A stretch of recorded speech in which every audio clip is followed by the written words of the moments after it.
Une mère emmène sa fille chez le médecin après les week-ends passés avec le père. Le médecin voit l'échographie et appelle le 911. Avant de plonger dans l'histoire, laissez un commentaire ci-dessous et dites-nous d'où vous regardez. Profitez de l'histoire. La lumière dorée de l'après-midi inondait la fenêtre de la cuisine alors que Lydia Matthews pliait la dernière brassée de linge. Ses yeux se posèrent sur l'horloge murale. 17h30. Derek allait déposer Aubrey d'un instant à l'autre.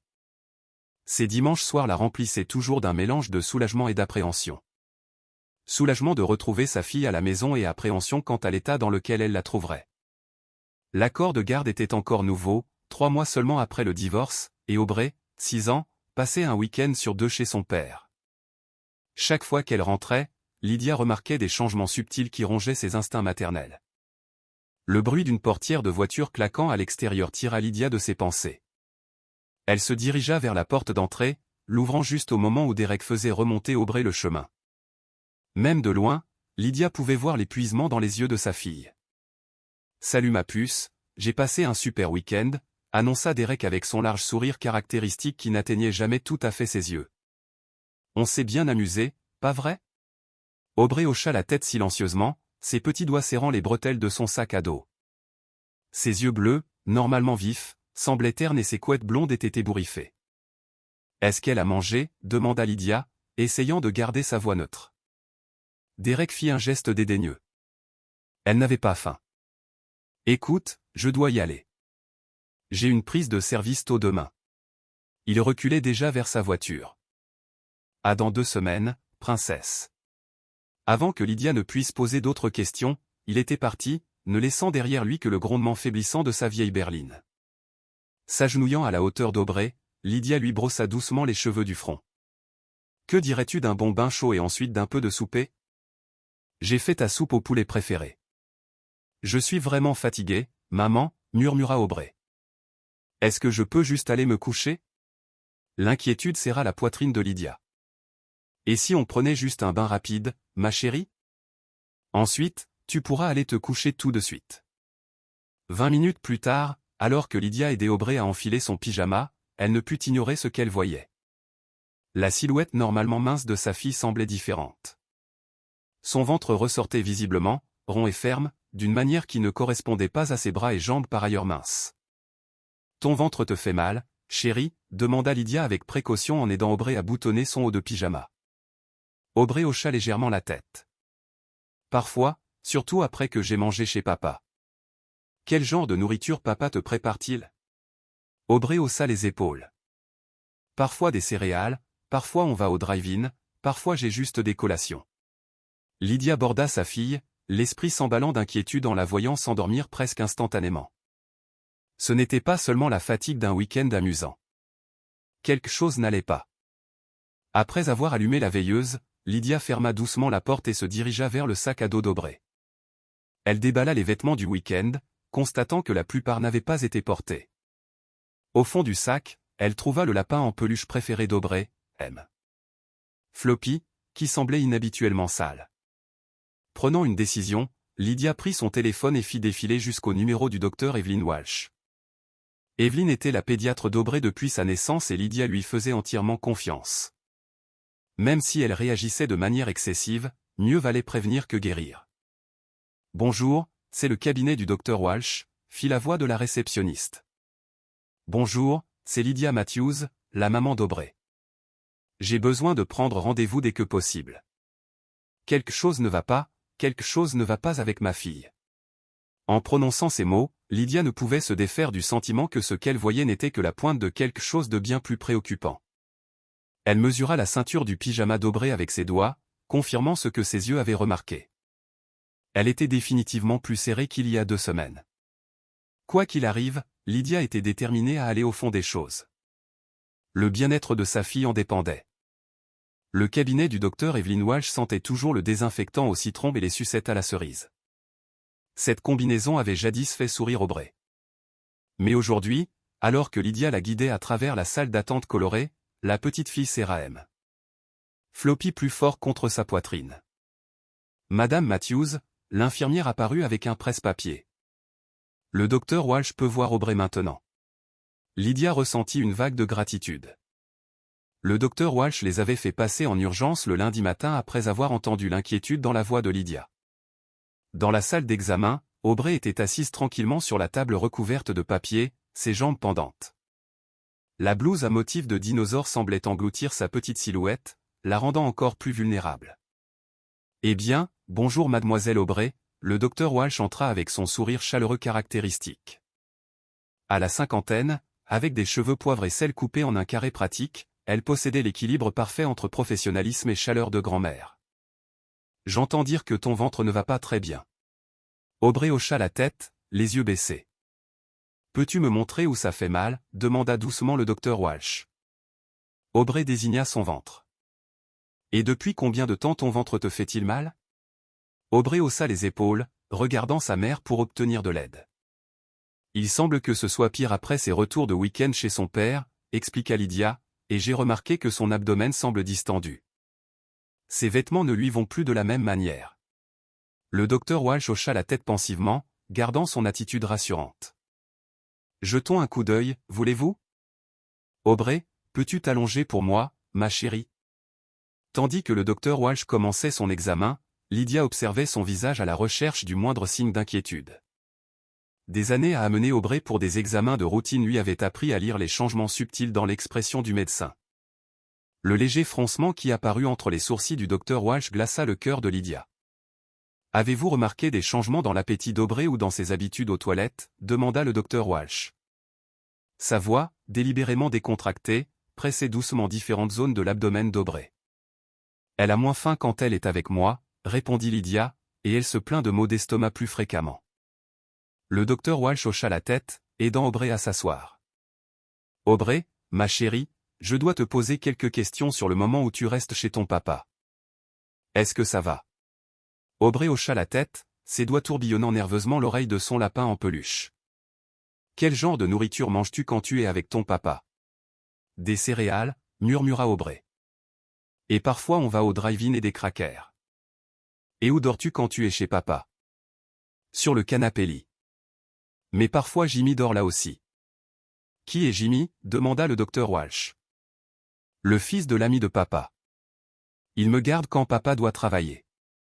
La voix d'Aubrey était à peine audible. Il joue beaucoup aux jeux vidéo. Le docteur Walsh maintenait son doux sourire, mais Lydia pouvait voir l'inquiétude s'approfondir dans ses yeux. Aubrey, voudrais-tu choisir un livre sur notre étagère spéciale pendant que je parle à ta maman un instant ? Le docteur Walsh fit un geste vers la petite bibliothèque dans le coin. Madame Bennett vient d'en donner de nouveaux avec de belles images. Une fois Aubrey absorbé par un livre d'images colorées, le docteur Walsh conduisit Lydia dans le coin de la pièce. « Je suis préoccupée par plusieurs choses que je constate, » dit-elle doucement. La distension est significative et il y a une certaine sensibilité qui suggère plus qu'un simple trouble digestif normal. Je veux faire des tests immédiatement, une prise de sang et des échantillons de sel pour commencer, et éventuellement une échographie. Vous pensez que c'est grave ? La voix de Lydia se bloqua dans sa gorge. Je ne veux pas spéculer pour l'instant, répondit le docteur Walsh avec précaution. Mais je veux écarter plusieurs possibilités. Aubrey a-t-elle mentionné autre chose sur les conditions chez son père ? Lydia secoua la tête. Elle n'en parle pas beaucoup. Je sais juste qu'elle rentre toujours épuisée et ne se sentant pas bien. Le docteur Walsh posa une main rassurante sur le bras de Lydia. Nous allons aller au fond des choses, je vous le promets. Alors qu'elle se préparait à quitter le cabinet avec les formulaires de demande pour les analyses de laboratoire, le docteur Walsh s'agenouilla devant Aubrey. « Tu as été très courageuse aujourd'hui, » dit-elle, tendant à Aubrey une sucette violette. « Et j'ai besoin que tu sois courageuse encore un peu plus longtemps pendant que nous comprenons ce qui te fait mal au ventre. Peux-tu faire ça pour moi ?» Aubrey hocha solennellement la tête, ses petits doigts se refermant sur la sucette. En se dirigeant vers la voiture, Lydia ne pouvait se défaire de l'image de l'expression préoccupée du docteur Walsh. Quoi qu'il arrivait à sa fille, c'était suffisamment grave pour inquiéter une pédiatre expérimentée, et le week-end avec Derek n'était plus qu'à 4 jours. Les jours qui suivirent le rendez-vous médical d'Aubrey passèrent dans un tourbillon de visites en laboratoire et de regards inquiets. Lydia avait pris son après-midi du mardi pour emmener Aubrey faire les prises de sang que la petite fille avait endurées avec des lèvres tremblantes mais sans larmes. Maintenant, c'était jeudi soir et Derek devait venir chercher Aubrey demain pour une autre visite de week-end. Lydia se tenait au comptoir de la cuisine, rangeant méthodiquement le sac de week-end d'Aubrey. Chaque article qu'elle y plaçait semblait être un petit acte de protection qu'elle envoyait avec sa fille, des vêtements propres, le shampoing préféré d'Aubrey à l'odeur de fraise, ses médicaments contre les allergies et des collations supplémentaires. « Maman, tu es même. » Floppy, demanda Aubrey depuis le seuil, sa voix petite et incertaine. Lydia leva les yeux pour voir sa fille serrant le lapin en peluche usé et bien aimé. « Bien sûr, ma chérie. M. Floppy vient toujours avec toi. » Je lui ai fait un bain supplémentaire, dit Aubrey, tendant le jouet fraîchement lavé. Il s'est vraiment sali chez papa la dernière fois. Le cœur de Lydia se serra en prenant le lapin. C'était très responsable de ta part. J'ajoute aussi des choses spéciales. Elle montra à Aubrey les petits paquets de lingettes désinfectantes et la nouvelle bouteille d'eau qu'elle avait achetée. Tu te souviens de ce dont nous avons parlé? Toujours se laver les mains avant de manger et tu peux utiliser ces lingettes s'il n'y a pas de savon. D'accord, Aubrey hocha solennellement la tête. Et ne boire que dans ma bouteille spéciale. Le téléphone sonna, interrompant leur conversation. C'était le cabinet du docteur Walsh. Madame Matthews, le docteur Walsh souhaiterait vous parler des résultats préliminaires des tests d'Aubrey. La gorge de Lydia se serra. Oui, bien sûr. La voix du docteur Walsh se fit entendre un instant plus tard. Lydia, nous avons reçu certains résultats d'Aubrey. Les analyses de sang montrent qu'elle est anémique et présente des carences nutritionnelles préoccupantes. Les autres tests sont toujours en attente, mais j'ai programmé une échographie pour lundi matin. Une échographie, murmura Lydia, se détournant d'Aubrey qui était maintenant assise à table en train de colorier. Oui, je veux mieux voir ce qui cause la distension abdominale. Avez-vous remarqué d'autres symptômes? Elle est plus fatiguée, répondit Lydia, gardant la voix basse, et elle s'est plainte à nouveau de maux d'estomac ce matin. Il y eut un bref silence au bout du fil. Lydia, je sais qu'Aubrey doit aller chez son père demain. Étant donné ce que nous voyons, je me sentirais plus à l'aise si elle restait dans un environnement cohérent jusqu'à ce que nous terminions notre évaluation. Vous pensez que je devrais annuler la visite? Lydia regarda Aubrey de l'autre côté de la pièce. Son petit visage plissait de concentration alors qu'elle coloriait soigneusement à l'intérieur des lignes. Ce serait ma recommandation médicale. Oui. Après avoir raccroché, Lydia prit une profonde inspiration. Appeler Derek à ce sujet n'allait pas être facile. Leur divorce avait été houleux, Derek l'accusant constamment d'essayer de lui retirer Aubrey. Toute suggestion d'annuler son droit de visite serait accueillie avec résistance. Elle avait raison. 20 minutes plus tard, la voix en colère de Derek lui remplissait l'oreille. C'est ridicule, Lydia. Tu ne peux pas continuer à inventer des excuses pour interférer avec le temps que je passe avec ma fille. Ce n'est pas une excuse, Derek. Elle est vraiment malade, le docteur. Oh. Alors maintenant, tu as le docteur de ton côté aussi. Pratique. Écoute, je viens la chercher demain à 17h comme prévu. Si tu essaies d'empêcher cela, mon avocat appellera le tien. L'appel se termina brusquement, laissant Lydia debout dans la cuisine, le téléphone toujours pressé contre son oreille. Papa est encore en colère. La petite voix d'Aubrey vint de derrière elle. Lydia se retourna pour trouver sa fille debout dans l'embrasure de la porte, les yeux écarquillés d'inquiétude. Combien avait-elle entendu? Papa a juste très envie de te voir demain, dit Lydia avec précaution, s'agenouillant à la hauteur d'Aubrey. Tu lui manques quand tu n'es pas là. Mais mon ventre me fait toujours mal, murmura Aubrey. Lydia serra sa fille dans une douce étreinte. Je sais ma chérie. C'est pourquoi j'emballe toutes ces choses spéciales pour t'aider à te sentir mieux. Elle tint Aubrey à bout de bras, la regardant dans les yeux. Et tu te souviens de notre numéro de téléphone spécial, n'est-ce pas? Si tu as besoin de moi pour n'importe quelle raison, tu appelles ce numéro. Aubrey hocha la tête, récitant le numéro qu'elles avaient répété tant de fois. Cette nuit-là, alors que Lydia bordait Aubrey, elle ne pouvait se défaire du sentiment d'effroi qui s'installait dans son estomac. Quelque chose n'allait vraiment pas avec sa fille et demain, elle devrait la renvoyer dans l'environnement même qui pourrait en être la cause. Tandis qu'Aubrey s'endormait, Lydia fit une promesse silencieuse. Quoi qu'il arrive, elle irait au fond des choses. Le bien-être de sa fille en dépendait.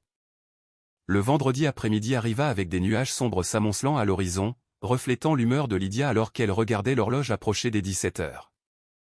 Elle avait passé sa pause déjeuner à appeler l'école d'Aubrey pour les informer de la situation, puis son avocat qui, regrettablement, confirma qu'en l'absence d'une ordonnance du tribunal, elle ne pouvait légalement empêcher la visite prévue de Derek.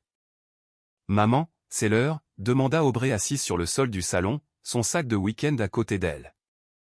Elle portait sa salopette préférée, celle avec des tournesols brodés sur la poche avant, mais la ceinture était visiblement plus serrée qu'un mois auparavant.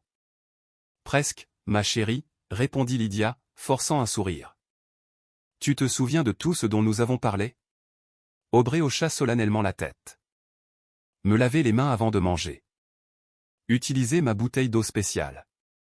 Appeler si j'ai besoin de quoi que ce soit. » Le son d'un klaxon à l'extérieur les fit lever les yeux. Derek était en avance. « Il est là » murmura Aubrey, ses petits doigts atteignant automatiquement M. Floppy. Lydia prit une profonde inspiration et ramassa le sac d'Aubrey. « Allons-y ma chérie. » Derek ne prit même pas la peine de sortir de la voiture, se contentant de baisser la vitre alors qu'elles approchaient. « Salut princesse. Prête pour notre super week-end » Lydia s'avança avant qu'Aubrey ne puisse répondre. « Derek, nous devons parler de la santé d'Aubrey.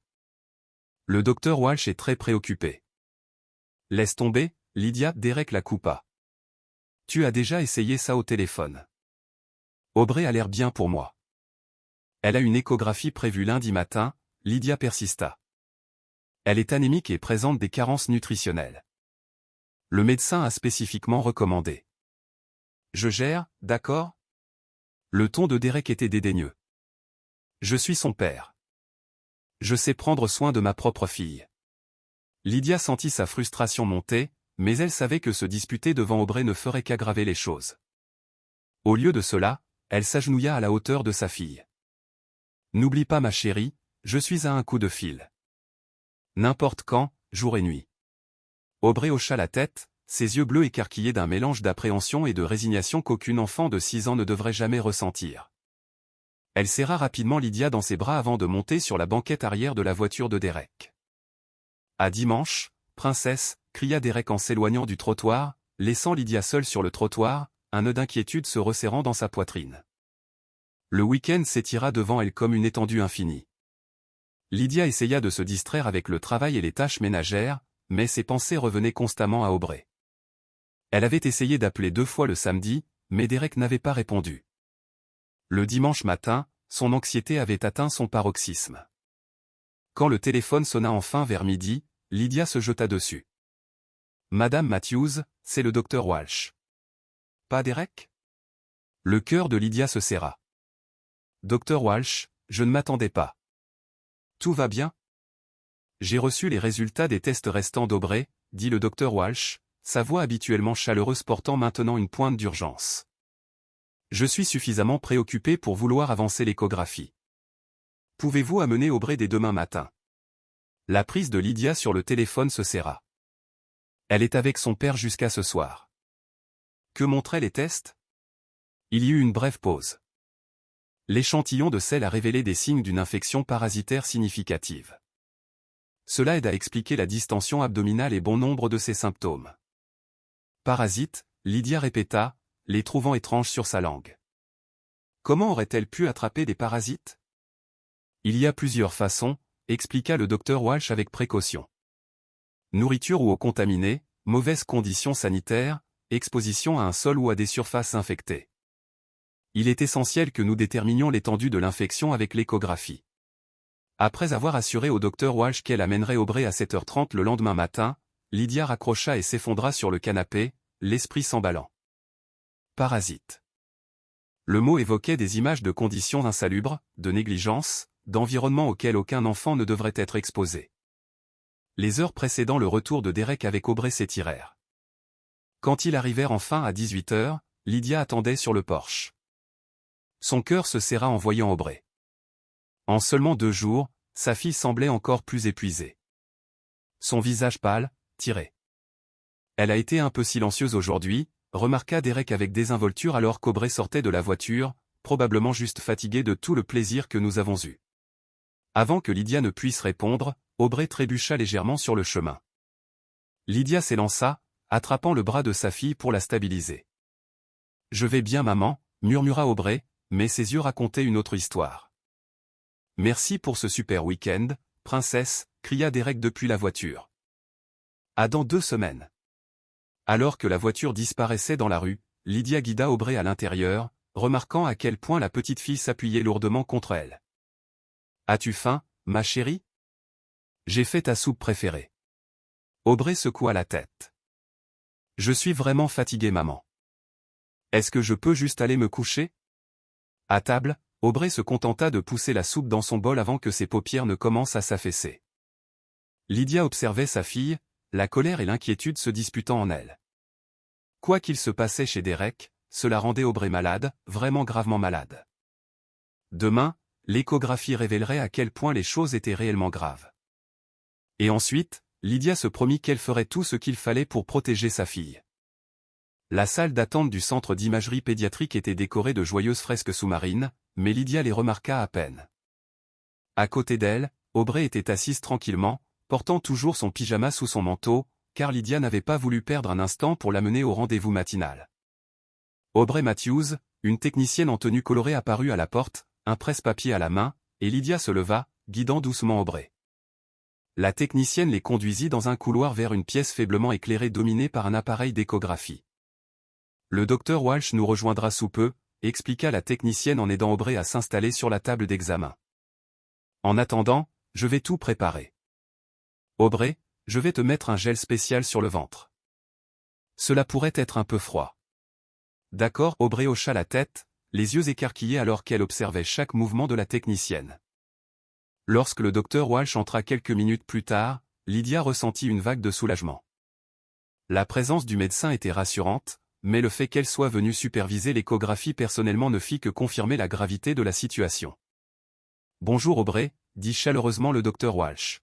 « Merci d'être si courageuse et d'être venue si tôt. Comment te sens-tu aujourd'hui ? » Fatigué, murmura Aubrey. « Et mon ventre me fait plus mal. » Le docteur Walsh hocha la tête avec sympathie en prenant la sonde d'échographie à la technicienne. « Je vais jeter un coup d'œil pour voir ce qui se passe à l'intérieur. » D'accord. Tu n'as qu'à rester immobile et à regarder l'écran si tu veux. C'est comme une télévision spéciale qui nous montre l'intérieur de ton corps. Alors que le docteur Walsh pressait la sonde contre l'abdomen distendu d'Aubrey, Lydia observait attentivement le visage du médecin. Elle vit le moment où l'expression professionnelle du docteur Walsh vacilla légèrement. Un resserrement autour des yeux, un léger serrement de sa mâchoire. Le moniteur affichait des images floues en noir et blanc qui ne signifiaient pas grand-chose pour Lydia, mais qui racontaient clairement une histoire au docteur Walsh. Le médecin déplaçait la sonde méthodiquement, figant occasionnellement l'image pour prendre des mesures ou examiner de plus près. « Que voyez-vous » demanda Lydia doucement. Le docteur Walsh jeta un coup d'œil à Aubrey qui regardait l'écran avec fascination avant de répondre d'un ton mesuré.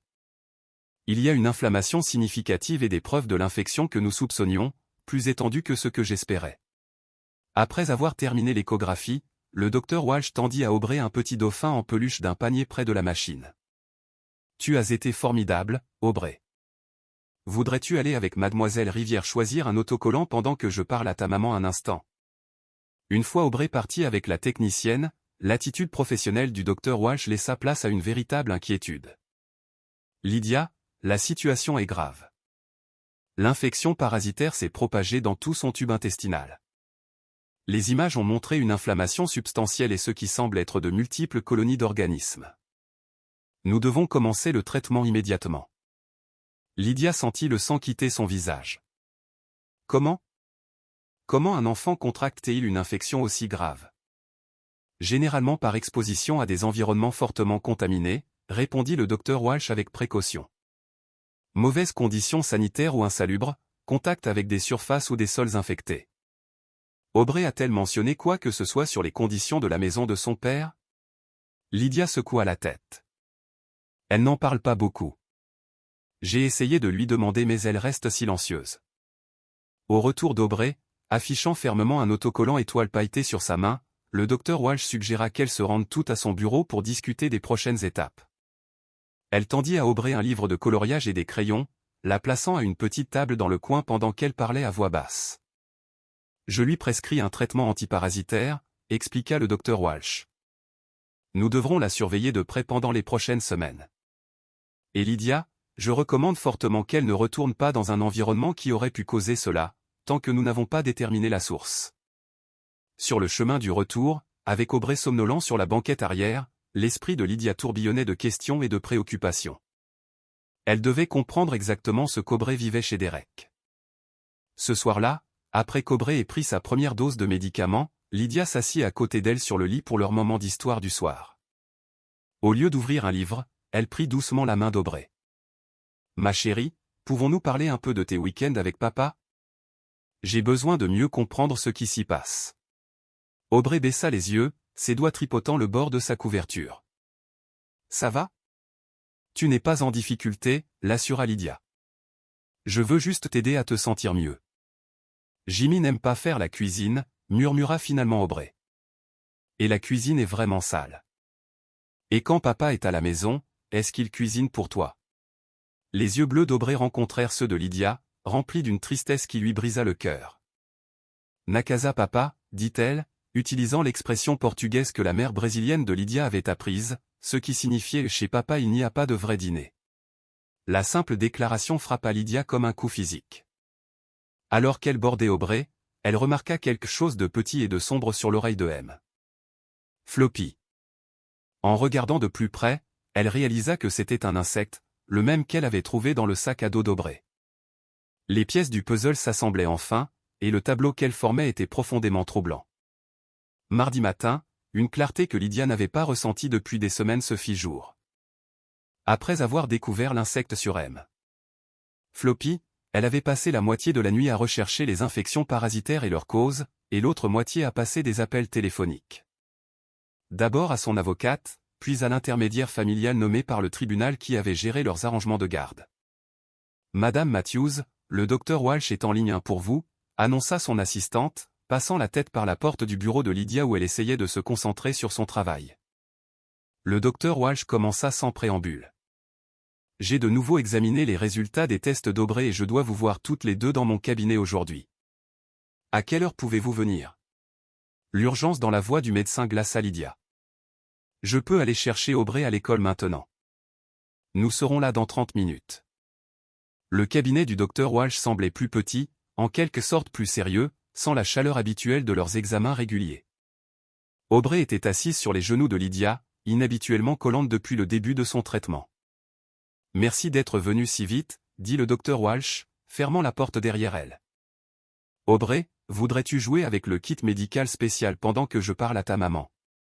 Elle installa un kit de docteur à taille d'enfant sur une petite table dans le coin du bureau. Une fois Aubrey absorbé à prendre la température d'un ours en peluche, le docteur Walsh se tourna vers Lydia, son expression grave. « J'ai consulté un spécialiste pour Aubrey, » commença-t-elle, gardant sa voix basse. L'infection est plus grave que je ne le pensais initialement. L'échographie a révélé une atteinte étendue. Le docteur Walsh tourna son écran d'ordinateur pour que Lydia puisse voir. L'écran affichait les images en noir et blanc de l'échographie d'hier. C'est ce que l'on s'attendrait à voir chez une enfant de 6 ans en bonne santé, expliqua-t-elle, désignant une image de référence. Puis elle passa au scan d'Aubrey. Le moniteur s'illumina en nuances de noir et blanc. Le docteur Walsh fronça profondément les sourcils. Les images tremblaient comme des ombres vivantes, des structures ondulantes qui ne devraient pas être là. Des parasites. Beaucoup d'entre eux en mouvement. « Oh mon Dieu !» murmura Lydia, sa main volant à sa bouche. Le type de parasite que nous observons, poursuivit le docteur Walsh avec précaution, provient généralement d'une exposition à des conditions très insalubres, à de l'eau contaminée, à des aliments préparés dans des environnements sales ou à un contact direct avec des surfaces ou des sols infectés. Ce n'est pas quelque chose qui se développe à partir d'une seule exposition. Ce niveau d'infection suggère un contact répété et continu avec des conditions insalubres. Lydia jeta un coup d'œil à Aubrey, toujours innocemment en train de jouer au docteur dans le coin. Qu'est-ce que cela signifie pour sa santé? Nous lui avons administré le médicament approprié, mais je suis préoccupé par d'éventuelles complications si l'environnement causant cela n'est pas pris en charge. Le docteur Walsh se pencha, baissant encore plus la voix. Lydia, en tant que personne tenue de signaler, Je suis obligé d'informer les services de protection de l'enfance lorsque je constate des preuves de conditions qui présentent un risque important pour la santé d'un enfant. Les mots restèrent suspendus dans l'air entre elles. Vous signalez Derek, demanda Lydia, le cœur battant. Je signale les résultats médicaux, clarifia le docteur Walsh. Les services de protection de l'enfance détermineront si une enquête plus approfondie est justifiée. Mais étant donné la gravité de l'état d'Aubrey, je pense que c'est nécessaire. Comme si elle attendait un signe, un léger coup frappa à la porte. Une femme aux yeux doux et au blazer pratique entra, se présentant comme Madame Patel des services de protection de l'enfance. Le docteur Walsh a contacté notre bureau avec des préoccupations concernant la situation sanitaire d'Aubrey, expliqua Madame Patel. J'aimerais vous parler à toutes les deux si cela vous convient. L'heure suivante passa dans un tourbillon de questions, d'explications et de documentation minutieuse. Madame Patel parla doucement avec Aubrey, l'interrogeant sur la maison de son papa, ses week-ends et ce qu'elle mangeait. À chaque réponse simple et innocente, le tableau devenait plus clair et plus troublant. Parfois, il n'y a pas d'eau pour se laver les mains, expliqua Aubrey d'un ton neutre, et Jimmy dit que la salle de bain est trop dégoûtante pour l'utiliser. Alors, nous devons aller à la station-service quand on a besoin d'y aller. Madame Patel garda son attitude professionnelle, mais Lydia surprit l'échange subtil de regards entre elle et le docteur Walsh. Aubrey, tu as été si utile, dit chaleureusement Madame Patel. Voudrais-tu dessiner la maison de ton papa pour moi? Pendant qu'Aubrey dessinait à la petite table, Madame Patel se tourna vers Lydia. D'après ce que j'entends et les preuves médicales, nous devrons effectuer une évaluation du domicile de Monsieur Matthews. En attendant, compte tenu des préoccupations du médecin concernant la santé d'Aubrey, je vais recommander la suspension temporaire du droit de visite jusqu'à ce que nous ayons terminé notre enquête. Le soulagement inonda Lydia, immédiatement suivi par l'anxiété. Derek n'acceptera pas cela facilement. Il m'a déjà accusé d'essayer d'interférer avec le temps qu'il passe avec Aubrey. Il ne s'agit pas de litige de garde, dit fermement Madame Patel. Il s'agit de la santé et de la sécurité d'un enfant. Le tribunal agit généralement rapidement lorsqu'il est saisi de preuves médicales comme celle-ci. Alors qu'elle se préparait à partir, le docteur Walsh posa une main rassurante sur l'épaule de Lydia. Vous faites ce qu'il faut en défendant votre fille. Nous la sortirons de là. Aubrey leva les yeux de son dessin, semblant percevoir la gravité de la conversation des adultes. Est-ce que je vais chez papa ce week-end, demanda-t-elle, sa petite voix tremblante. Avant que Lydia ne puisse répondre, Madame Patel s'agenouilla à la hauteur d'Aubrey. Pas ce week-end, ma chérie. Pour l'instant, le plus important est d'aider ton ventre à aller mieux. Dans la voiture sur le chemin du retour, Aubrey était assise tranquillement dans son siège d'appoint, regardant par la fenêtre. Papa a des problèmes, demanda-t-elle finalement. Lydia choisit ses mots avec soin. Des adultes vont aider papa à rendre sa maison plus sûre et plus propre. D'ici là, tu resteras avec moi pour que tu puisses aller mieux. Papa sera fâché contre moi. La question brisa le cœur de Lydia. Non ma chérie, rien de tout cela n'est de ta faute. Pas du tout. Alors qu'elle s'engageait dans leur allée, le téléphone de Lydia sonna. C'était son avocate. Lydia, nous avons une audience d'urgence prévue pour demain matin concernant la recommandation des services de protection de l'enfance. Et Derek a déjà été notifié. Le palais de justice du comté se dressait imposant sur le ciel matinal, sa façade de briques patinée par des décennies de drames humains déroulés entre ses murs. Lydia serrait son porte-documents en cuir contenant les dossiers médicaux d'Aubrey tandis qu'elle montait les marches en pierre, Maître Winters à ses côtés. N'oubliez pas, conseilla doucement Maître Winters. Il s'agit d'une audience préliminaire. Le juge n'a besoin que de déterminer s'il y a une cause suffisante pour modifier temporairement l'arrangement de garde pendant que les services de protection de l'enfance complètent leur enquête. Lydia hocha la tête, la gorge serrée. Elle avait laissé Aubrey chez sa voisine, Madame Bennett, une infirmière à la retraite, qui avait immédiatement proposé son aide lorsque Lydia lui avait expliqué la situation. La pensée de faire face à Derek au tribunal lui nouait l'estomac d'anxiété. Elles trouvèrent la salle d'audience désignée et prirent place. Quelques minutes plus tard, la porte s'ouvrit et Derek entra avec son avocat. Lydia le reconnut à peine. Disparu, sa confiance décontractée habituelle. Au lieu de cela, il semblait négligé, avec des cernes sous les yeux et ses cheveux normalement coiffés en désordre. Leurs regards se croisèrent brièvement à travers la pièce avant qu'ils ne détournent rapidement les yeux. Tout le monde debout, annonça l'huissier alors que la juge Harmon entrait. Une femme d'une 60aine d'années aux cheveux argentés et aux yeux vifs, elle avait la réputation d'une efficacité sans fioriture dans les affaires de droit de la famille. La procédure commença avec la représentante des services de protection de l'enfance, Madame Patel, présentant leurs conclusions et recommandations. Elle décrivit les preuves médicales de l'infection parasitaire d'Aubrey, expliqua les conditions environnementales qui causent généralement de telles infections et détailla les entretiens préliminaires avec Aubrey et Lydia. Sur la base de notre évaluation initiale, conclut Madame Patel, nous recommandons la suspension temporaire des droits de visite de M. Matthews jusqu'à ce qu'une enquête complète au domicile puisse être effectuée et que toute remédiation nécessaire soit entreprise. La juge Harmon hocha la tête puis se tourna vers l'avocat de Derek. Maître, votre réponse. L'avocat de Derek, un jeune homme en costume coûteux et à l'énergie nerveuse, se leva. Votre honneur, mon client reconnaît qu'il peut y avoir quelques problèmes d'entretien de sa résidence. Cependant, il nie avec véhémence avoir causé la situation médicale de sa fille. Monsieur Matthews aime profondément sa fille et ne l'exposerait jamais sciemment à des conditions dangereuses. Monsieur Matthews, la juge Harmon s'adressa directement à Derek. Souhaitez-vous parler en votre nom? Derek se leva, ses mains tremblant légèrement. Oui, votre honneur. Merci. Il s'éclaircit la gorge. J'aime ma fille plus que tout. Je ne lui ferai jamais de mal. Sa voix se brisa, surprenant Lydia. Elle l'avait rarement vu montrer une émotion sincère pendant leur mariage. Après le divorce, j'ai perdu mon emploi au cabinet, continua Derek. L'économie était mauvaise et les assistants juridiques ont été les premiers à partir. J'ai bricolé des petits boulots à temps partiel, essayant de joindre les deux bouts. Mon appartement n'est pas dans le meilleur des immeubles, je l'admets, mais j'économise pour un meilleur endroit.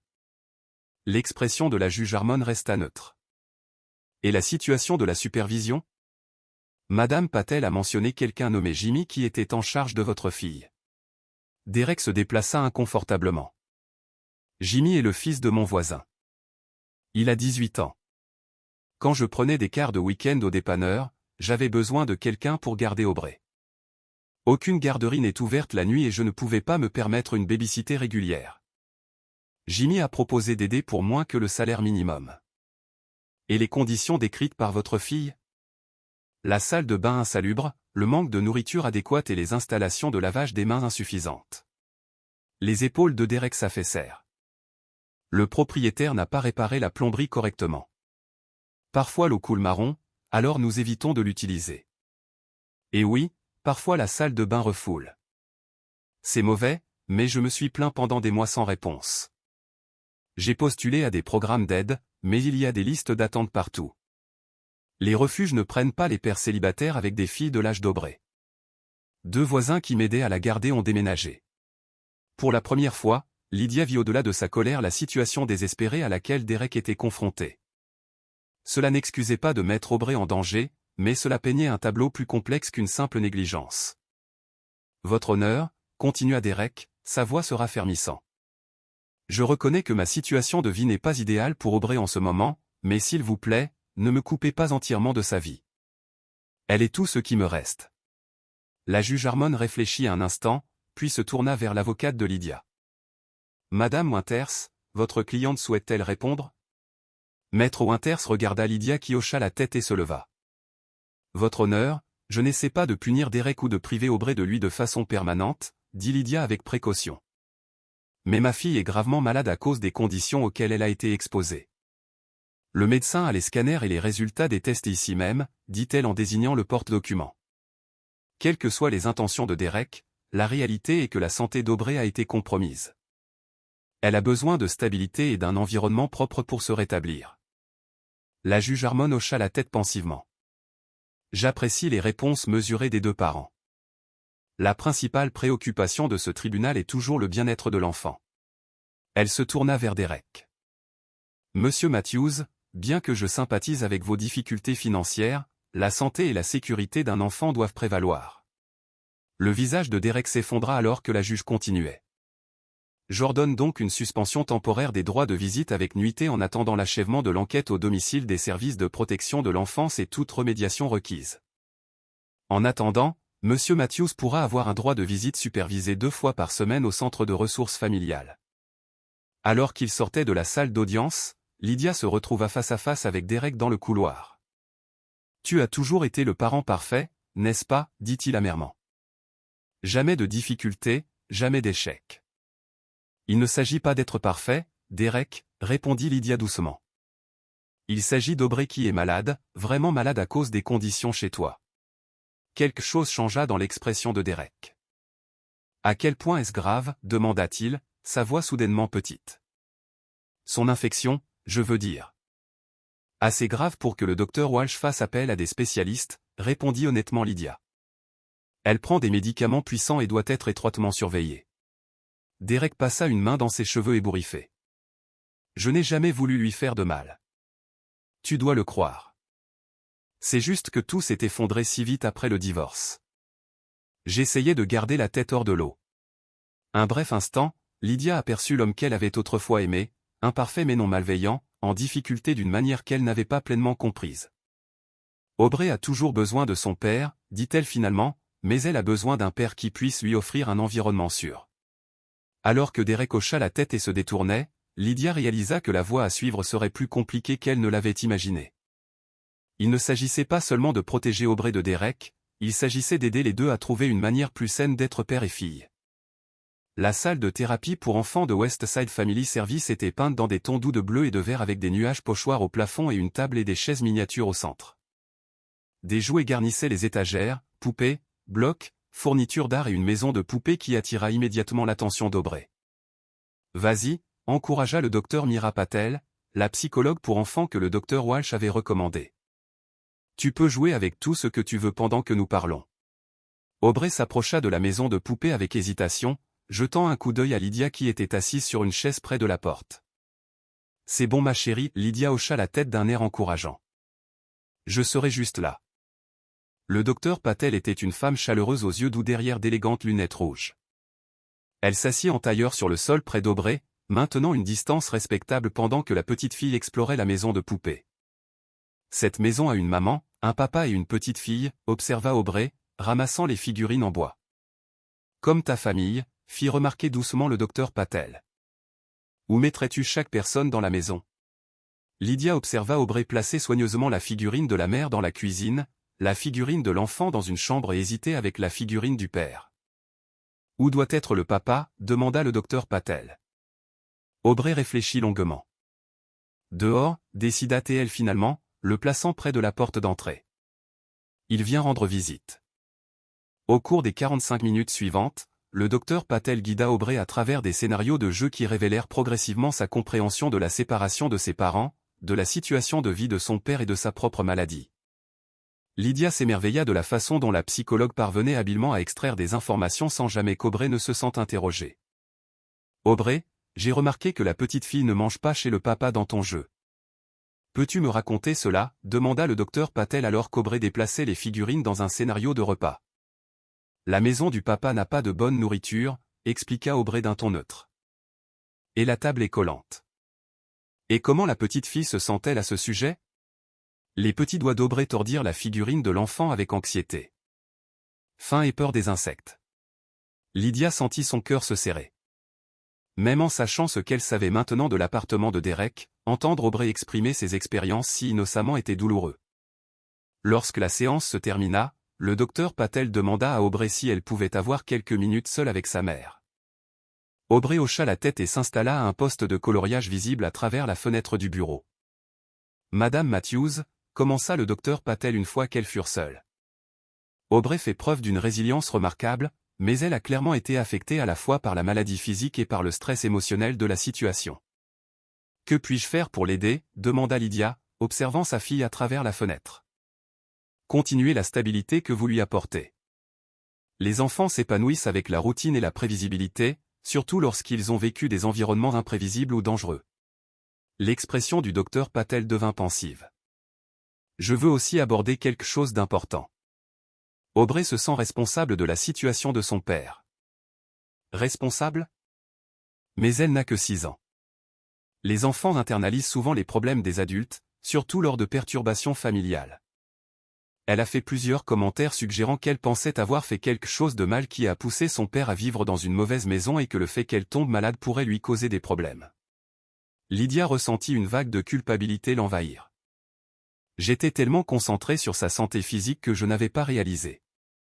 Le docteur Patel offrit un sourire rassurant.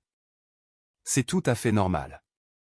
Vous faites tout ce qu'il faut en lui apportant l'aide dont elle a besoin, tant médicale qu'émotionnelle.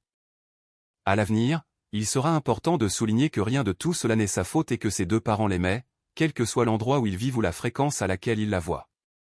Sur le chemin du retour, Aubrey était plus silencieuse que d'habitude, fixant le paysage qui défilait par la fenêtre. « As-tu aimé le docteur Patel » demanda Lydia. Aubrey hocha la tête. Elle a une jolie maison de poupée.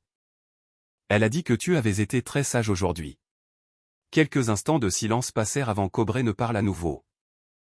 Maman, est-ce que papa a des problèmes parce que je suis tombée malade? La question surprit Lydia malgré l'avertissement du docteur Patel. Elle choisit ses mots avec soin. Non, ma chérie, papa n'a pas de problème.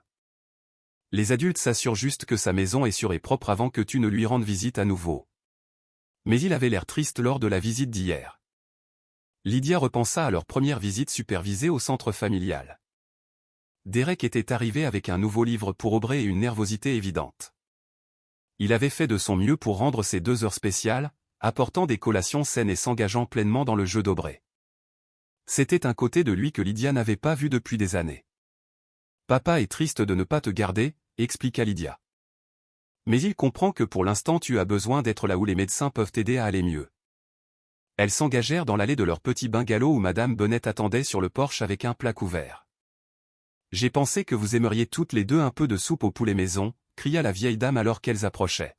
« C'est bon pour guérir de l'intérieur et de l'extérieur. » Le visage d'Aubrey s'éclaircit à la vue de Madame Bennett, qui était rapidement devenue une favorite par sa douceur et sa patience infinie. Plus tard ce soir-là, alors que Lydia aidait Aubrey à prendre ses médicaments, la petite fille leva les yeux, les larmes aux yeux.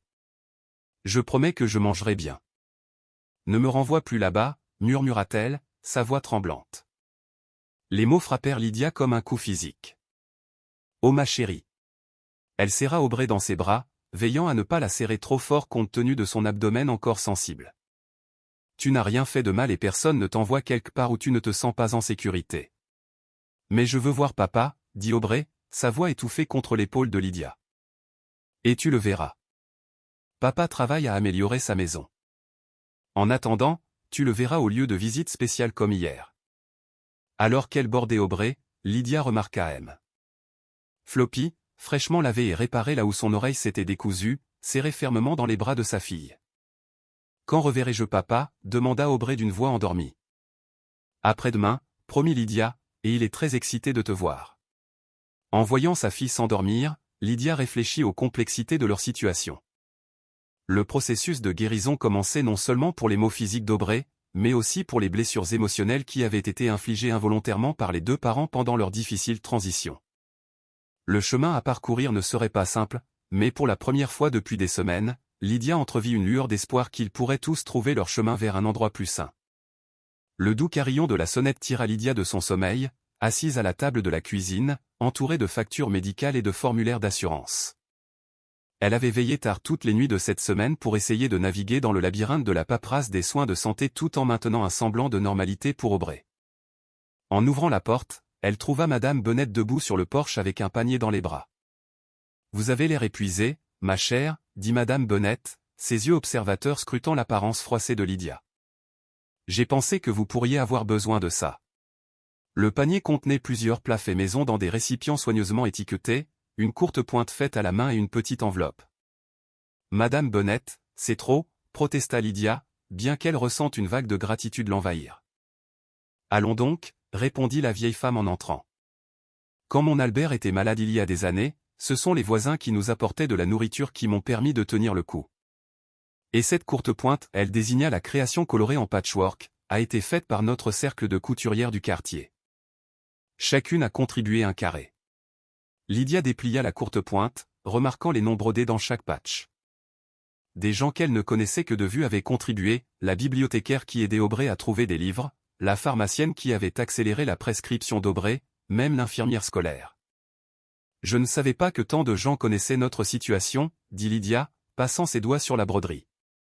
La nouvelle se répand dans une communauté, expliqua Madame Bennet, s'installant sur une chaise de cuisine. Surtout lorsqu'un enfant est impliqué, les gens veulent aider. L'enveloppe contenait des cartes cadeaux pour l'épicerie et un mot manuscrit de l'enseignante d'Aubrey proposant de fournir des devoirs à la maison pendant son absence de l'école. Je ne sais pas quoi dire, murmura Lydia, les larmes aux yeux. Madame Bennet lui tapota la main. Tu n'as rien à dire. Accepte simplement l'aide. Elle jeta un coup d'œil autour de la cuisine, notant la pile de papier. Maintenant, raconte-moi ces formulaires qui te donnent l'air si affolé.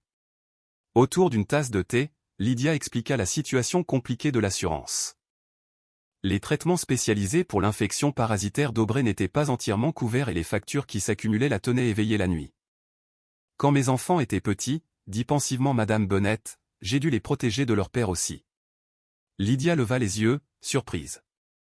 Madame Bennet avait toujours semblé l'image même de la vie de famille traditionnelle avec ses histoires d'Albert et de leurs 50 ans de mariage. Albert était mon deuxième mari, expliqua Madame Bennet, voyant la confusion de Lydia. Mon premier mariage? Eh bien, disons simplement qu'il n'était pas apte à élever des enfants. Seuls ceux qui ont vécu cela comprennent vraiment ce que c'est que de se battre pour le bien-être de son enfant contre quelqu'un qui devrait être votre partenaire pour le protéger. Comment avez-vous fait? Demanda Lydia. Pas seul, c'est certain. J'ai appris à accepter l'aide, tout comme vous le faites maintenant. Les yeux de Madame Bennet prirent un air lointain. Et j'ai appris que parfois le plus difficile n'est pas de gérer l'ex-conjoint, c'est de gérer sa propre culpabilité de ne pas avoir vu le problème plus tôt.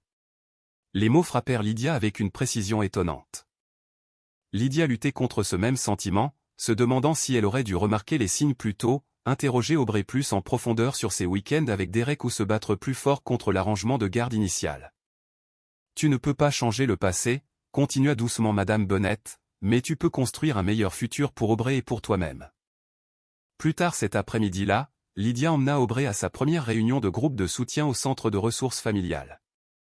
Pendant qu'Aubrey rejoignait le groupe d'activités pour enfants, Lydia se retrouva au sein d'un cercle de parents confrontés à des défis similaires, conflits de garde, enfants ayant des problèmes de santé et la danse complexe de la coparentalité après une séparation. Je m'appelle Janelle, se présenta une femme aux cheveux bouclés et aux yeux doux. Mon fils a de graves allergies que son père ne prenait pas au sérieux. Nous naviguons des visites supervisées depuis 6 mois maintenant. Miguel, dit un homme d'une trentaine d'années, l'air fatigué. Le nouveau petit ami de mon ex-femme a créé un environnement dangereux pour mes filles. Nous travaillons à reconstruire la confiance. Autour du cercle, les parents partagèrent leurs histoires.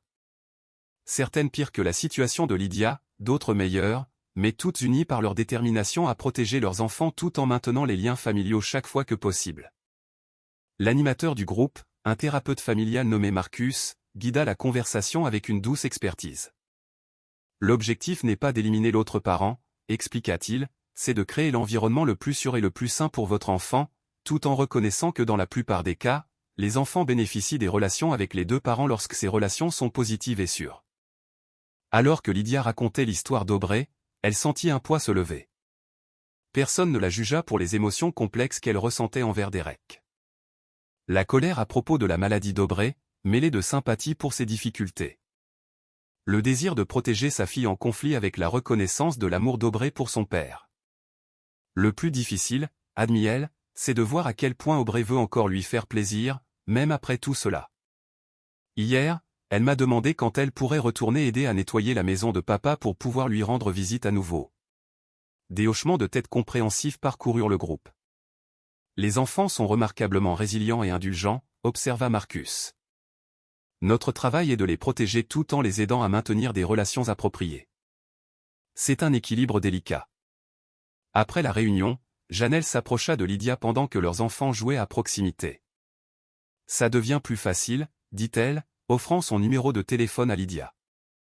Non pas que la situation reste compliquée, mais la portée devient plus facile, surtout quand on ne la porte pas seule. En rentrant avec Aubrey qui babillait avec enthousiasme à propos des amis qu'elle s'était fait dans le groupe d'enfants, Lydia ressentit un sentiment de communauté retrouvée. L'isolement qui l'étouffait commençait à se dissiper. Ce soir-là, alors qu'elle bordait Aubrey sous sa nouvelle courte pointe communautaire, Lydia réalisa quelque chose d'important. Elle avait été tellement concentrée sur la guérison physique d'Aubrey qu'elle avait presque manqué la guérison émotionnelle dont elles avaient toutes les deux besoin. Une guérison qui ne pouvait se faire dans l'isolement. « Maman » dit Aubrey d'une voix endormie, ses doigts traçant les carrés colorés de la courte pointe. Madame Bennett dit que cette couverture est comme un câlin de tout le quartier. Elle a raison. Lydia sourit, lissant les cheveux d'Aubrey. Et nous allons très bien nous en sortir avec toutes ces personnes qui nous aident. Pour la première fois depuis des semaines, Lydia dormit toute la nuit. Le fardeau de faire face à leurs défis seul s'était enfin levé de ses épaules. La berline bleu marine de Madame Patel s'arrêta au bord du trottoir devant l'immeuble de Derek, ses plaques d'immatriculation gouvernementale signalant une affaire officielle. L'enquêtrice des services de protection de l'enfance vérifia de nouveau son presse-papier avant de sortir dans l'air frais du matin. C'était sa 3e visite sur la propriété en 2 semaines, mais aujourd'hui c'était différent. Aujourd'hui, elle rencontrait plusieurs des voisins de Derek. À l'intérieur du hall, avec ses lumières fluorescentes vacillantes et son sol en linoléum fissuré, elle fut accueillie par le concierge de l'immeuble, un homme à l'air las nommé Monsieur Gene. Ils attendent dans le 3B, l'informa Teil et il les mena à l'ascenseur. Madame Winters du 3A, la famille Ramirez du 3C et Jimmy Carter du 2D. Madame Patel haussa un sourcil. Jimmy Carter, ses parents avaient de l'humour, expliqua Monsieur Gene en haussant les épaules. C'est l'adolescent qui gardait la petite fille. Les entretiens durèrent près de 3 heures.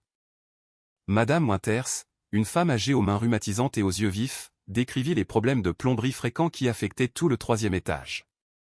Ce pauvre homme se plaignait toujours à la direction, expliqua-t-elle, désignant le mur qu'elle partageait avec l'appartement de Derek. L'eau coulait marron pendant des jours. Je lui ai dit de ne pas laisser l'enfant la boire. La famille Ramirez confirma le problème de parasites de l'immeuble. Nous gardons notre appartement impeccable, insista Madame Ramirez. Mais les insectes passent à travers les murs. La direction pulvérise une fois par mois, mais cela ne sert jamais à rien. Jimmy Carter, un adolescent dégingandé avec de l'acné et de l'énergie nerveuse, se révéla être le témoin le plus révélateur. Tripotant son étui de téléphone, il admit qu'il avait souvent laissé Aubrey seul dans l'appartement pendant qu'il rendait visite à des amis dans le couloir. Monsieur Matthews faisait des doubles quarts, expliqua Jimmy défensivement. Il me payait pour la surveiller, mais je ne savais pas quoi faire avec une petite fille. Je me suis assuré qu'elle avait des céréales et des choses. Et les conditions de la salle de bain, demanda Madame Patel. Jimmy fit une grimace. Les toilettes refoulaient tous les 2 jours. Je lui ai dit d'utiliser les toilettes de la station-service au bout du pâté de maison quand c'était vraiment grave. Pendant ce temps, à l'autre bout de la ville, Lydia était assise dans le cabinet du docteur Walsh et recevait une mise à jour prudemment optimiste sur l'état d'Aubrey. Le médicament fonctionne, expliqua le docteur Walsh, examinant les derniers résultats des tests. L'infection réagit bien, bien que nous ne soyons pas encore tirés d'affaire. Les niveaux nutritionnels d'Aubrey s'améliorent et la distension abdominale a diminué de manière significative. Elle semble avoir plus d'énergie, dit Lydia. Elle demande à retourner à l'école. Le docteur Walsh sourit. C'est un bon signe. Je pense que nous pouvons envisager un retour progressif la semaine prochaine, en commençant par des demi-journées. Alors que Lydia rentrait chez elle, son téléphone sonna. C'était Maître Winters, son avocate. Derek a déposé une requête pour restaurer ses droits de visite, dit-elle sans préambule. Il affirme qu'il a déménagé dans un nouvel appartement et que les conditions ayant causé la maladie d'Aubrey ont été entièrement prises en charge. La prise de Lydia sur le volant se serra. Mais l'enquête des services de protection de l'enfance n'est même pas terminée. Il soutient qu'il ne devrait pas être pénalisé indéfiniment pour des problèmes dans un appartement qu'il n'occupe plus. La voix de Maître Winters s'était mesurée. Le juge a fixé une audience pour mardi prochain. Ce soir-là, alors que Lydia aidait Aubrey à faire un puzzle simple, sa fille leva les yeux avec ses yeux bleus sérieux qui pouvaient faire fondre le cœur le plus dur. « Papa, viens me voir demain » demanda-t-elle avec espoir. « Oui, au centre familial comme la dernière fois » l'assura Lydia. Aubrey plaça soigneusement une autre pièce du puzzle. « Les câlins de papa me manquent, mais pas la maison de papa. » Le commentaire innocent traduisait parfaitement la complexité de leur situation. Comment Lydia pouvait-elle protéger la santé physique d'Aubrey tout en nourrissant son besoin émotionnel de son père? Et Derek pouvait-il vraiment offrir un environnement sur cette fois-ci? Ou était-ce juste une autre promesse qu'il ne pourrait pas tenir? En bordant Aubrey ce soir-là, Lydia ne pouvait se défaire de l'anxiété concernant l'audience à venir. Tout allait dans la bonne direction. La santé d'Aubrey s'améliorait, la thérapie l'aidait. Les systèmes de soutien étaient en place. La requête de Derek menaçait de perturber la fragile stabilité qu'elles avaient établie. Elle devrait faire confiance au juge pour qu'il voie l'ensemble du tableau. Non seulement les promesses de Derek, mais la réalité de ce qu'Aubrey avait enduré. La pluie martelait les fenêtres du bureau de Maître Winters alors que Lydia examinait la pile de documents étalés sur la table en chaîne polie. Rapports médicaux du Dr Walsh, évaluation thérapeutique du Dr Patel et conclusions préliminaires des services de protection de l'enfance créaient une trace écrite qui racontait l'histoire d'Aubrey en termes cliniques et objectifs. Pourtant, rien de tout cela ne capturait la peur que Lydia ressentait à l'idée qu'Aubrey retourne trop tôt aux soins de Derek. Ces dossiers sont convaincants, dit Maître Winters, ajustant ses lunettes de lecture. La documentation du Dr Walsh sur l'état d'Aubrey est particulièrement complète. Les images d'échographie avant et après parlent d'elles-mêmes. Lydia hocha la tête, se souvenant des images floues qui avaient révélé l'étendue de l'infection d'Aubrey. Mais Derek a un nouvel appartement maintenant. Est-ce que cela ne va pas tout changer? Pas nécessairement, répondit Maître Winters, le juge prendra en compte la totalité des circonstances. La question ne porte pas seulement sur l'environnement physique, mais sur le jugement et les choix de supervision de Derek. Elle sortit un autre document. La déclaration de Jimmy Carter est particulièrement préoccupante. Laisser une enfant de 6 ans essentiellement sans surveillance pendant des heures à la fois montre une grave lacune en matière de responsabilité parentale. Lydia soupira, des émotions conflictuelles l'envahissant. Les visites supervisées au centre familial s'étaient bien passées. Derek avait été attentif, apportant des collations saines et s'engageant pleinement dans le jeu d'Aubrey. Il semblait sincèrement contrit. « Je ne veux pas priver Aubrey de son père de façon permanente », admit Lydia. « J'ai juste besoin de savoir qu'elle sera en sécurité. » Alors, c'est sur cela que nous nous concentrons, affirma Maître Winters. Nous ne demandons pas au tribunal de mettre fin au droit de visite de Derek, ni même nécessairement de maintenir l'arrangement actuel indéfiniment. Nous demandons une transition progressive avec des garanties appropriées. Elles passèrent l'heure suivante à élaborer leur stratégie pour l'audience. Plutôt que d'attaquer le caractère de Derek, elles se concentreraient sur les besoins médicaux d'Aubrey et l'importance d'un environnement de rétablissement stable. Elles proposeraient un plan progressif, continuation des visites supervisées, suivi de visites de jour avec nuitée, sous réserve d'inspection du domicile et de la participation de Derek à un cours de parentalité. Alors que Lydia rentrait chez elle, les gouttes de pluie striant le pare-brise, elle ne pouvait s'empêcher de se demander si elle faisait la bonne chose. Était-elle trop protectrice? Était-elle à un certain niveau en train de punir Derek pour le divorce en rendant son chemin vers des visites régulières si difficiles? Elle récupéra Aubrey chez Madame Bennett où la petite fille avait passé l'après-midi à faire des biscuits et à écouter des histoires du bon vieux temps. « Maman, regarde ce que j'ai fait. » Aubrey brandit un cœur en papier légèrement de travers, couvert de paillettes. « C'est pour papa. Madame Bennett m'a aidé. »« C'est magnifique ma chérie, » dit Lydia, la gorge serrée. « Papa va adorer. » Ce soir-là, alors que Lydia aidait Aubrey à se préparer pour le lit, elle remarqua sa fille fixant pensivement les photos de famille sur sa table de nuit. Des photos de jours plus heureux où elles avaient toutes vécu ensemble. « Maman, dit Aubrey, hésitante. Si je promets d'être vraiment, vraiment sage, est-ce que je peux rester parfois dans la nouvelle maison de papa? La question innocente frappa Lydia comme un coup de poing au cœur. Oh ma chérie, il ne s'agit pas d'être sage ou non. Tu es toujours sage. Il s'agit de choses d'adultes et de s'assurer que tu restes en bonne santé. Mais je prends mes médicaments maintenant, raisonna Aubrey. Et papa a dit que son nouvel endroit était super propre et sans insectes. Nous verrons ce qui se passera après la réunion avec le juge la semaine prochaine, dit Lydia avec précaution. Tout le monde veut ce qu'il y a de mieux pour toi. Après avoir bordé Aubrey, Lydia se retrouva attirée par le petit bureau dans le coin de sa chambre.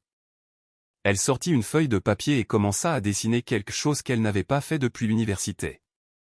Avec des traits précis, elle esquissa le visage de sa fille, capturant l'espoir et la confusion dans ses yeux innocents. Quand elle eut fini, elle fixa le portrait, y voyant toute la complexité de leur situation. Aubrey aimait ses deux parents. Elle avait besoin de ses deux parents, mais elle avait aussi besoin de sécurité et de stabilité. Le lendemain matin, Lydia trouva Aubrey à la table de la cuisine, absorbé à faire un dessin. Il montrait 3 personnages stylisés, une grande femme, un grand homme et une petite fille au milieu. La fille avait un visage triste et elle se tenait entre les 2 adultes qui étaient tournés l'un vers l'autre. Le simple dessin captait ce que les mots ne pouvaient pas, la perception d'Aubrey d'être prise entre 2 personnes qu'elle aimait. Cela renforça la détermination de Lydia à trouver une solution qui protégerait la santé d'Aubrey sans rompre sa relation avec son père. Alors qu'elle se préparait pour l'audience de mardi, Lydia savait que quel que soit le résultat, le véritable défi serait d'aider Aubrey à naviguer le paysage émotionnel compliqué d'une famille divisée mais toujours liée par l'amour d'un enfant. Le calme du dimanche après-midi fut brisé par une voiture inconnue qui s'arrêta dans l'allée de Lydia. À travers la fenêtre du salon, elle vit une femme âgée élégante en sortir, les cheveux argentés coiffés en un carré net, la posture droite malgré ses plus de 70 ans. Il fallut un instant à Lydia pour reconnaître Barbara Matthews, la mère de Derek. « Qui est cette dame » demanda Aubrey, levant les yeux de son livre de coloriage. « C'est ta grand-mère Barbara » répondit Lydia, surprise. Barbara avait été distante depuis le divorce, maintenant un contact minimal avec Aubrey par des cartes d'anniversaire occasionnelles et des cadeaux de Noël. Ouvrant la porte, Lydia força un sourire poli. « Barbara, c'est inattendu. »« Je sais que j'aurais dû appeler d'abord, » dit Barbara, sa voix portant le léger accent du sud que des années dans le nord-est n'avaient jamais tout à fait effacé. « Mais j'avais besoin de voir Aubrey et de te parler. » Aubrey jeta un coup d'œil timidement de derrière les jambes de Lydia. Bien qu'elle reconnaisse sa grand-mère sur les photos, elle ne s'était rencontrée en personne qu'une poignée de fois. « Bonjour petite, » dit Barbara, son expression s'adoucit. « Mon Dieu, comme tu as grandi. » Dans la cuisine, tandis qu'Aubrey reprenait son coloriage en jetant de fréquents regards curieux vers sa grand-mère, Barbara alla droit au but. « Derek m'a appelé la semaine dernière, m'a raconté ce qui se passait. » Ses mains ornées d'une seule bague de perles étaient serrées fermement autour de sa tasse de thé. « Au début, j'étais convaincu que tu exagérais pour l'éloigner de sa fille. C'est pourquoi je suis venu voir par moi-même. » Lydia sentit un éclair d'indignation. Les dossiers médicaux d'Aubrey. Barbara leva une main. J'ai déjà visité l'ancien immeuble de Derek. J'ai parlé avec ce concierge. J'ai vu les conditions moi-même. Son calme vacilla légèrement. Je n'avais aucune idée que mon fils vivait de cette façon et encore moins qu'il y exposait Aubrey. La voix surprit Lydia. Elle s'attendait à de la défensive, à des accusations, pas à cette reconnaissance discrète. Puis-je voir ces dossiers médicaux ? Demanda Barbara. J'ai été infirmière pendant 40 ans avant de prendre ma retraite. J'aimerais comprendre exactement à quoi nous avons affaire. Lydia hésita puis récupéra le dossier sur son bureau. Alors que Barbara examinait les rapports du docteur Walsh et les images de l'échographie, son attitude professionnelle ne pouvait masquer sa consternation. Ce niveau d'infection parasitaire, murmura-t-elle en secouant la tête, et son état nutritionnel. Elle leva les yeux, rencontrant directement le regard de Lydia. Je vous dois des excuses. Vous la protégiez comme toute bonne mère le ferait. Je n'essaie pas de priver Aubrey de Derek, dit doucement Lydia. J'ai juste besoin de savoir qu'elle est en sécurité. Barbara hocha la tête, jetant un coup d'œil vers Aubrey qui approchait maintenant avec précaution, curieuse des papiers qu'elles examinaient. Mamie, tu veux voir mon dessin ? Demanda Aubrey, brandissant sa dernière création, une maison avec un soleil souriant au-dessus. J'adorerais ma chérie, répondit Barbara, tapotant la chaise à côté d'elle. Pendant qu'Aubrey expliquait son œuvre, Lydia observa l'interaction, notant la chaleur sincère dans les yeux de Barbara. Quels que soient ses défauts, son amour pour sa petite fille était évident. Après qu'Aubrey soit retourné à son coloriage, Barbara baissa la voix. Le nouvel appartement de Derek est mieux, mais ce n'est toujours pas idéal pour un enfant et son horaire de travail reste problématique pour une supervision adéquate. Elle redressa ses épaules. Décision prise. C'est pourquoi j'offre mon aide. De l'aide, répéta Lydia. Je peux superviser les visites chez Derek. J'ai pris un congé de mon travail bénévole à l'hôpital. Je pourrais rester avec eux pendant les visites d'Aubrey, assurer des repas corrects, l'hygiène, tout cela. L'offre stupéfia Lydia. Barbara avait toujours maintenu une distance polie, respectant les limites de leur famille brisée. Ce niveau d'implication représentait un changement significatif. Pourquoi maintenant?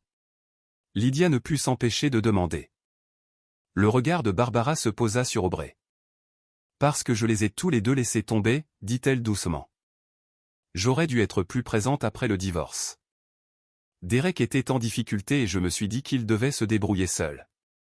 Sa voix se raffermit. Mais Aubrey ne devrait pas payer le prix de ses erreurs ni des miennes. Avant que Lydia ne puisse répondre, Barbara ajouta, j'ai déjà parlé à Derek. Il a d'abord résisté, sa fierté, vous savez, mais il a accepté l'arrangement si cela l'aide à retrouver ses droits de visite.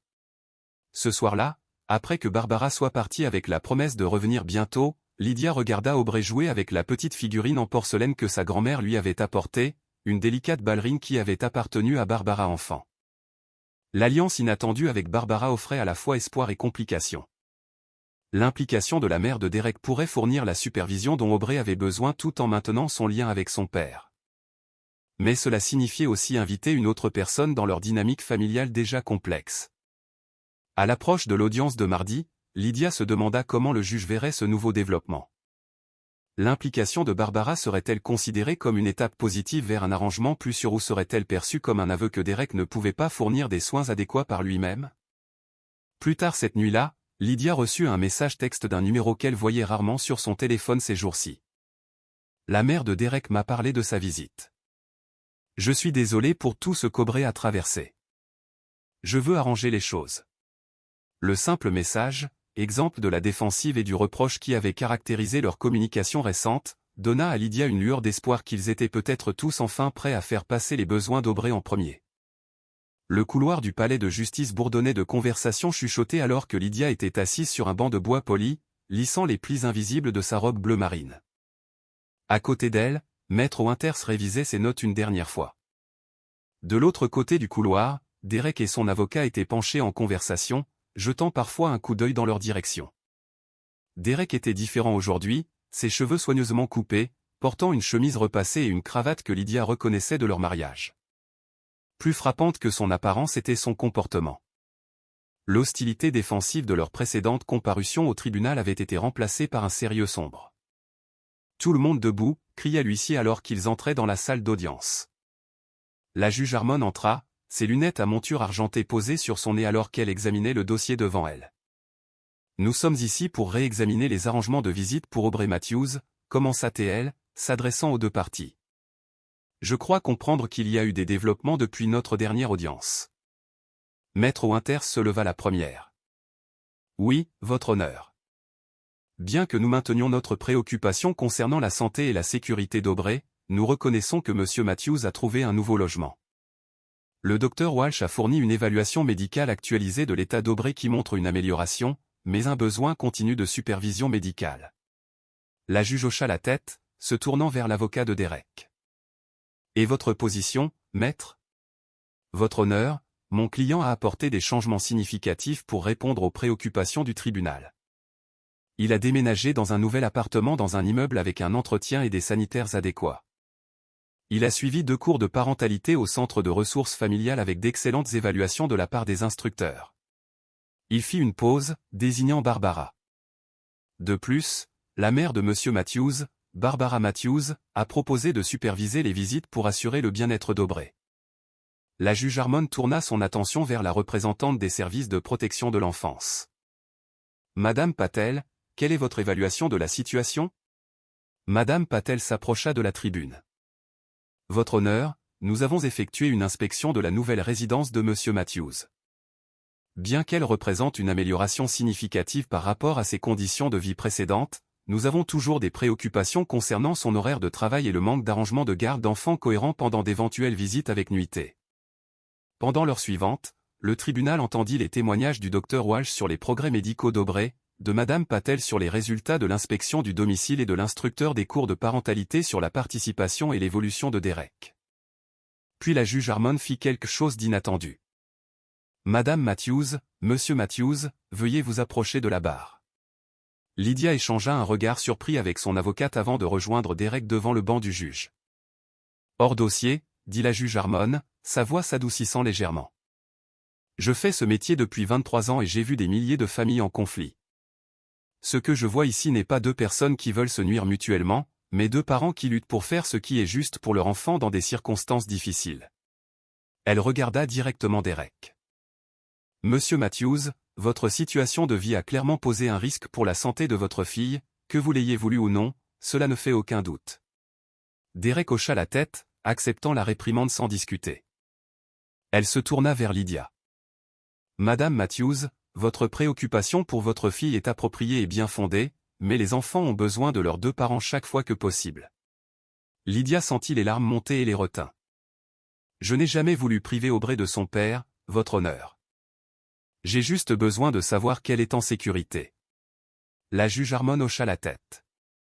C'est pourquoi je vais proposer un compromis, et j'aimerais que vous y réfléchissiez tous les deux sérieusement avant que je ne rende ma décision formelle. La juge décrivit un plan de visite progressif. Derek continuerait avec des visites supervisées au centre familial pendant 2 semaines supplémentaires. Ensuite, si la prochaine évaluation médicale d'Aubrey devait montrer une amélioration continue, il pourrait avoir des visites de jour dans son nouvel appartement en présence de Barbara. Après un mois de visites de jour réussies, elle réévaluerait la possibilité de nuitée. Cela donne à Aubrey le temps de se rétablir complètement, donne à Monsieur Matthews le temps de démontrer des soins cohérents et appropriés, et offre à Madame Matthews une assurance raisonnable de la sécurité de sa fille, expliqua la juge Harmon. Pouvez-vous tous les deux accepter cette approche? Lydia regarda Derek, le regarda vraiment pour la première fois depuis des mois. Derrière la façade défensive à laquelle elle s'était habituée, elle vit un véritable remords et une véritable détermination. Je peux accepter cela, dit-elle doucement. Moi aussi, ajouta Derek, sa voix ferme. De retour à leurs tables respectives, les avocats officialisèrent l'accord et la juge Harmon en fit l'ordonnance officielle du tribunal. Alors qu'ils sortaient de la salle d'audience, Barbara s'approcha de Lydia. Merci, dit-elle simplement, d'avoir accepté de donner une autre chance à Derek et de m'avoir permis de faire partie de la solution. Derek resta en retrait, mal à l'aise et incertain, jusqu'à ce que Lydia l'approche. Je pensais ce que j'ai dit là-bas, lui dit-elle. Je n'ai jamais voulu te priver d'elle. Je ne pouvais juste pas la laisser tomber malade à nouveau. Je sais, répondit-il, la regardant directement. Et je vais vous prouver à toutes les deux que je peux faire mieux. Je le promets. La sincérité de sa voix donna à Lydia l'espoir qu'ils avaient peut-être tourné la page. Non pas pour revenir à ce qu'ils étaient, mais pour avancer vers quelque chose de nouveau, de véritables coparents centrés sur le bien-être de leur fille. Alors qu'elle rentrait chez elle pour annoncer la nouvelle à Aubrey, Lydia sentit la tension qu'elle avait ressentie pendant des semaines commencer enfin à se relâcher.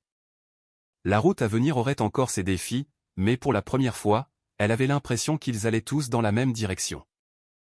Les feuilles d'automne tourbillonnent dans le parc alors qu'Aubrey courait en avant, ses joues rougies d'excitation et de santé.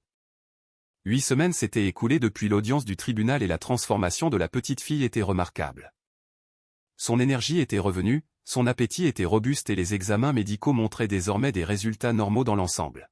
« Pas trop loin, ma chérie », cria Lydia, regardant Aubrey grimper sur les jeux d'enfants. À côté d'elle sur le banc du parc, Barbara Matthews ajusta son écharpe contre la brise d'octobre. « Elle est comme une enfant différente », observa la vieille dame. Le docteur Walsh dit que ses analyses de sang sont maintenant complètement normales. Lydia hocha la tête, toujours émerveillée par l'alliance inattendue qui s'était formée entre elle et la mère de Derek. Ce qui avait commencé comme un arrangement de supervision imposé par le tribunal s'était transformé en une véritable amitié basée sur leur amour partagé pour Aubrey. L'appartement de Derek est prêt pour demain, continua Barbara. Il a fait les courses toute la semaine, planifiant des repas qui suivent à la lettre les recommandations du docteur Walsh. Demain marquerait une étape significative, la première nuit d'Aubrey chez Derek depuis sa maladie. Après 6 semaines de visites de jour supervisées réussies, la juge Harmon avait approuvé la prochaine étape de leur plan échelonné. « Il est nerveux ?» demanda Lydia, regardant Aubrey, hissé du haut du toboggan. Terrifiée, admit Barbara avec un léger sourire. « Il m'a appelé 5 fois hier pour vérifier sa liste de courses. Mais il est prêt, Lydia. Il a vraiment changé. » Lydia avait elle-même constaté les changements lors des réunions de transition qu'elles avaient tenues au centre de ressources familiales. Derek avait été ponctuel, préparé et pleinement engagé à créer un environnement sain pour Aubrey. Les cours de parentalité lui avaient donné des compétences pratiques, mais surtout il l'avait aidé à comprendre ses responsabilités d'une manière qu'il n'avait jamais fait auparavant. Madame Patel dit que son appartement est impeccable, ajouta Barbara. Il a même des purificateurs d'air dans chaque pièce et cette literie spéciale anti-allergène pour la chambre d'Aubrey. Aubrey courut vers elle, légèrement essoufflé. Puis-je avoir ma collation maintenant, s'il vous plaît? Alors que Lydia tendait à sa fille un petit récipient de tranches de pommes, elle s'émerveilla de la façon dont ces moments étaient devenus routiniers et paisibles. Le nœud constant d'anxiété qu'elle avait ressenti pendant des mois s'était enfin desserré. Plus tard cet après-midi-là, Derek arriva pour la réunion prévisite qu'ils avaient organisée.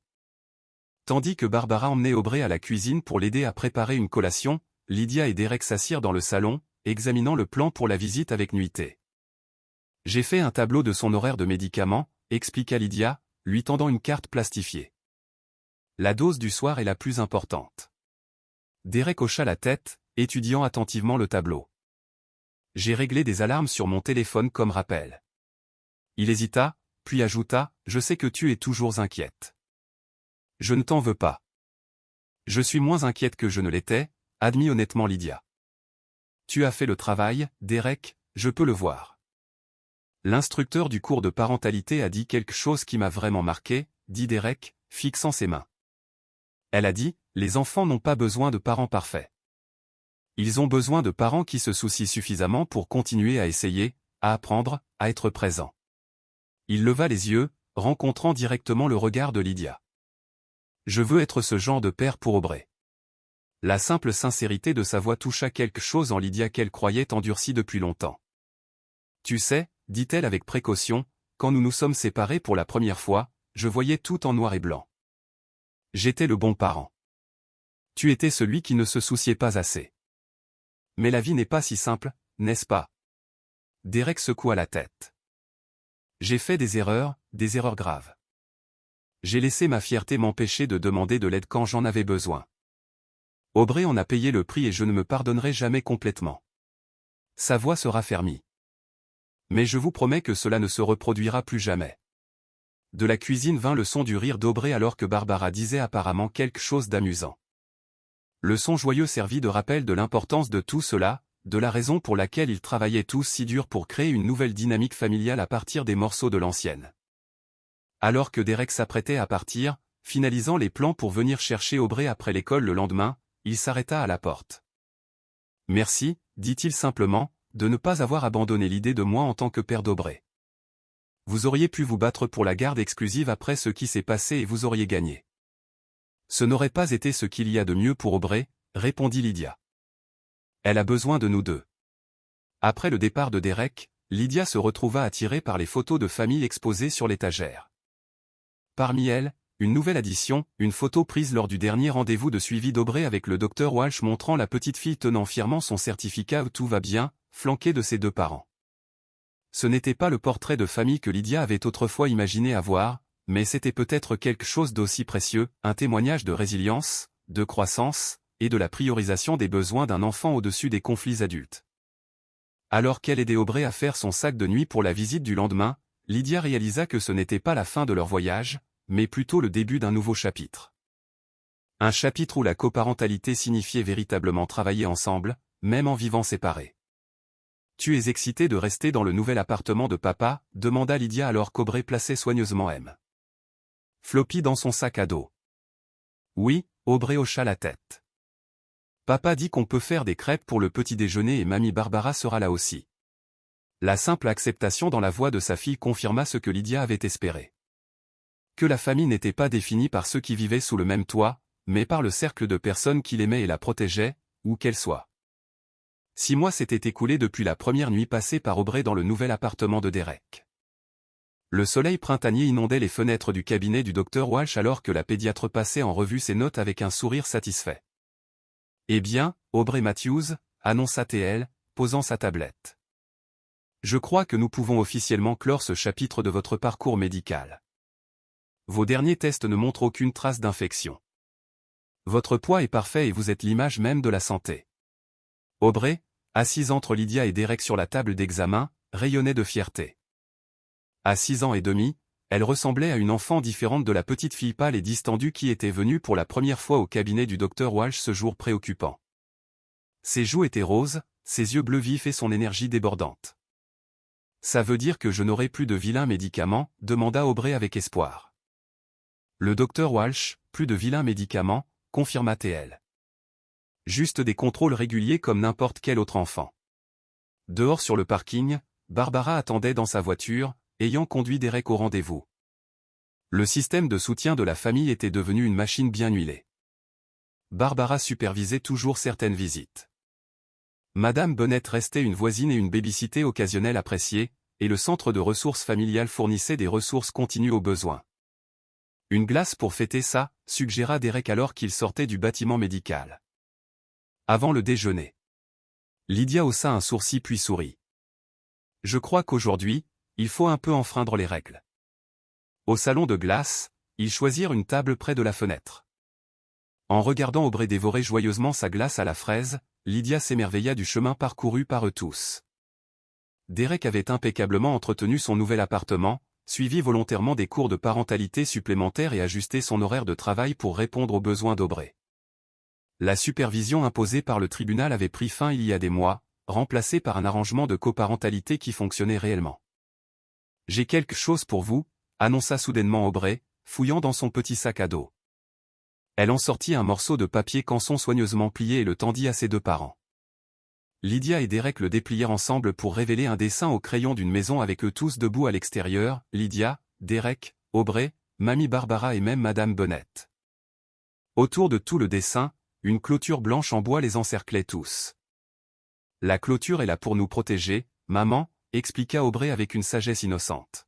« C'est magnifique, ma chérie », dit Derek, la voix empreinte d'émotion. « Mon professeur d'art plastique m'a aidé », continua Aubrey fièrement. Elle a dit que les familles ont toutes des formes différentes. En regardant le dessin, Lydia réalisa que c'était exactement ce qu'ils étaient devenus, pas une famille traditionnelle, mais un cercle de protection autour de cet enfant qu'ils aimaient tous. La clôture dans le dessin d'Aubrey n'était pas une barrière empêchant les gens d'entrer, mais une limite les gardant en sécurité, tout en permettant à l'amour de circuler librement à l'intérieur. Plus tard cet après-midi-là, alors qu'Aubrey se préparait pour son week-end avec Derek, Lydia l'aida à faire son sac à dos. L'emploi du temps de garde avait naturellement évolué vers un rythme qui convenait à tous, avec une flexibilité de part et d'autre lorsque nécessaire. « Tu sais », dit Lydia, fermant la petite valise. « Je suis vraiment fière de toi, Aubrey. Tu as été si courageuse à travers tout ça. » Aubrey serra sa mère par le cou. Madame Bennett dit, « Parfois les personnes les plus fortes sont les plus petites. » Quand Derek arriva pour prendre Aubrey, il y avait une aisance entre eux, tout ce qui semblait autrefois impossible. Pas de tension, pas d'accusation silencieuse. Juste trois personnes qui avaient traversé une difficile tempête et en étaient ressorties avec une compréhension plus profonde de ce qui comptait vraiment. Tandis qu'Aubrey sautillait vers la voiture de Derek, babillant sur ses plans pour le week-end, Lydia croisa le regard de Derek par-dessus la tête de leur fille. « On l'a fait », dit-elle simplement. Derek hocha la tête, comprenant tout ce que ces trois mots englobaient. « Un jour à la fois », répondit-il. En les voyant s'éloigner, Lydia ne ressentit aucune anxiété, aucune peur, seulement de la gratitude pour le voyage qui leur avait appris à tous ce que signifie vraiment faire passer le bien-être d'un enfant en premier. Leur famille ne ressemblait peut-être pas à celle qu'elle avait imaginée autrefois, mais elle était forte, résiliente et liée par l'amour qu'ils partageaient tous pour la petite fille qui leur avait appris à devenir de meilleures versions d'eux-mêmes. La clôture qu'Aubrey avait dessinée autour d'eux ne visait pas à empêcher le monde d'entrer. Elle visait à créer un espace sûr où la guérison pouvait se produire et l'amour pouvait grandir, quels que soient les défis que l'avenir pourrait apporter.